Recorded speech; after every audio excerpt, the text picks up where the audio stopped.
और जैसा कि कल हमने हमारी चर्चा हुई थी थोड़ा सा कि मेडिटेशन के समय में जैसे कि मनु भाई ने कहा था कि सेकंड चरण में अगर हम लेटने वाला प्रक्रिया रखे तो कैसा रहेगा। तो जैसा कि मैं यही कहूंगी कि जैसे हमने बताए थे कल ध्यान का नियम, लेकिन गहरे साधक जो हैं उनके लिए कोई नियम नहीं होता। जो भी गहरे साधक है, अगर आप गहराई में जा रहे हैं और भीतर से आपको क्या महसूस हो रहा है उसके अनुसार भी आप कर सकते हैं, क्योंकि उसमें फिर नियम काम नहीं करता।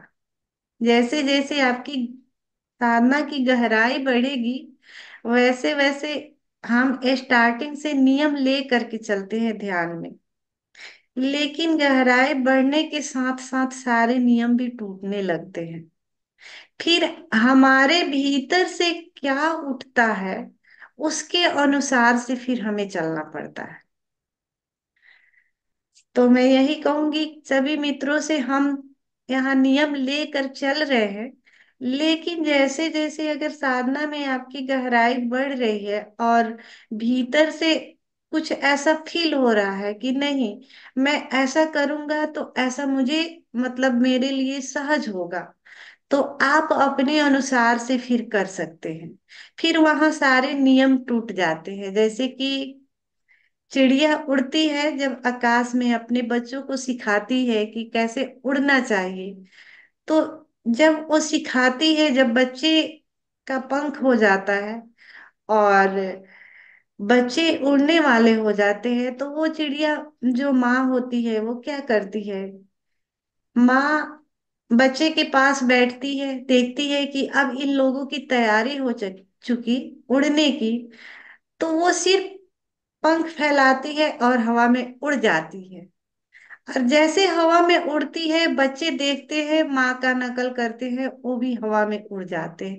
यानी कोई नियम नहीं होता कि ऐसे करो, ऐसे उड़ो, बस वो उड़ जाती है, दिखा देती है उड़ के। और बच्चे भी गिरते पड़ते अपने ढंग से, कभी उड़ते हैं, कभी गिरते हैं, कभी फिर उड़ जाते हैं, तो अपने ढंग से उड़ना शुरू करते हैं, वो भी उड़ जाते हैं। यानी कोई रास्ता नहीं होता। हम ये ध्यान जो सोचते हैं कि ये रास्ता है, सारी विधियां एक रास्ता है, तो बस इसको कहा जाए ये जो नियम जितने भी बनाए गए हैं बस इशारा है उड़ उड़ के दिखाने की। यानी साधक को खुद निर्मित करने पड़ते हैं अपने रास्ते को, अपने ध्यान को। तो ये उड़ के दिखाना, यानी जो भी ध्यान विधियां कराई जाती है आपको दिखा देना, लेकिन आपके भीतर से क्या उठ रहा है उसके अनुसार भी आपको चलना है। तो जैसे जैसे गहराई बढ़ेगी सारे नियम टूटते जाएंगे, साधक के लिए कोई नियम नहीं होता। तो मैं यही कहूंगी सभी मित्रों से कि हम जो यहाँ कराते हैं सभी के लिए कराते हैं, जो जैसे कि जिसकी गहराई नहीं है उसको गाइड मिलता रहे तो उसके अनुसार चले। लेकिन जैसे जैसे आपको लगता है कि नहीं हमें यहाँ प्रॉब्लम हो रहा है, हमें ऐसे नहीं, ऐसे हम करेंगे तो ज्यादा हम गहरे जा पाएंगे, तो आप स्वयं के गाइड के अनुसार वहां कर सकते हैं।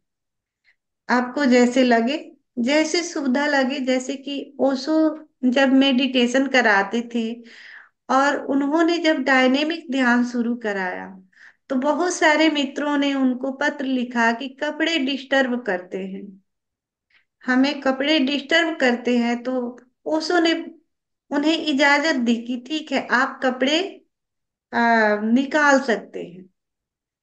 तो उनको अपने स्वयं के भीतर से एक आया कि नहीं, कपड़े भी बाधा बन रहे हैं। तो वैसे ही जैसे पापा मेरे कुंडली ध्यान करते थे, तो कुंडली ध्यान में क्या होता था कि उसमें रेचन करना नहीं होता है, तो कहीं भी जाते कैंप वगैरह में तो उनका रेचन निकलने लगता। तो संचालक लोग उनको मना करते कि आपको रेचन नहीं करना है। और जब ये पापा मेरे चिन्मय जी के पास जाते, वहां सभी लोग किसी भी ध्यान में रेचन करते, जिसको रेचन आता वो करने लगते। तो उन्होंने वहां देखा था, तो इनको रेचन जब निकलता रेचन शुरू कर देते, तो मतलब संचालक लोग मना करते कि रेचन इस ध्यान में नहीं करना है, मना है, ध्यान के अनुसार विधि के अनुसार करना है। तो पापा ने मेरे ओशो को पत्र लिखे, और पत्र में जब लिखा कि ऐसा ऐसा है, मैं कुंडलनी ध्यान करता हूँ तो मुझे रेचन आता है, रेचन आता है, तो संचालक लोग जो है वो मना करते हैं, तो मैं क्या करूं। पत्र का जवाब नहीं आता। फिर उन्होंने एक पत्र लिखे, दो पत्र लिखे, फिर उन्होंने लिखा कि इस पत्र को ओशो के पास से पहुंचाया जाए। फिर वो पत्र उनका ओशो के पास गया, फिर ओशो के तरफ से मतलब उत्तर आया। ओशो की तरफ से उत्तर आया कि तुम्हें जो भीतर से आ रहा है वही करो, इतना ध्यान रखना कि लोगों को डिस्टर्ब नहीं, मतलब तुम्हारे रीजन की वजह से लोगों को डिस्टर्ब नहीं हो, लेकिन तुम्हारे भीतर से जो आ रहा है वही करो। तो जब साधक ध्यान की गहराई में जाते हैं, तो वैसे वैसे उनके भीतर से खुद आता है कि हमें क्या करना चाहिए, उसके अनुसार आपको चलना है। नियम कुछ देर के लिए है, जो मतलब नए साधक है, जो लोग जुड़ते हैं समझ में नहीं आता, लेकिन जैसे जैसे आपको गहराई आपका बढ़ेगी तो आपको समझ में आएगा कि हमें इस समय लेटना है, बैठे रहना है, उस समय क्या करना है।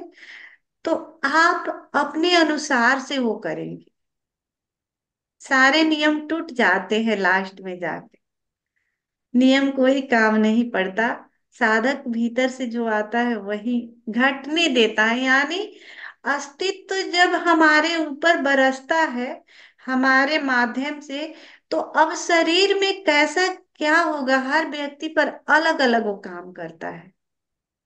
जरूरी नहीं है आपको लेटने का मन है तो दूसरे को वही चीज घटेगा। हो सकता है वो खड़े रह जाए, हो सकता है वो बैठे रह जाए, हो सकता है उसके शरीर में कोई हलन चलन भी हो।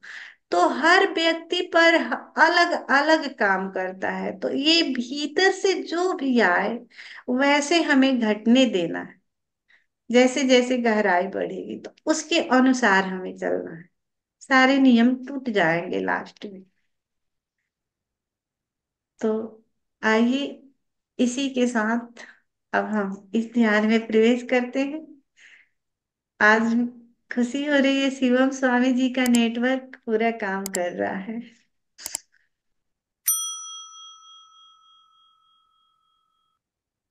तो मैं संगीत लगाती हूँ, संगीत पर हम स्वयं को छोड़ देंगे। भीतर से जैसे जैसे नृत्य फूटना चाहे हम सहयोग करेंगे, यानी स्वयं को हम नहीं बचाएंगे, सहयोग करेंगे। जैसे जैसे शरीर मूव करना चाहे वैसे वैसे हम करने देंगे। तो सभी मित्र खड़े हो जाएं।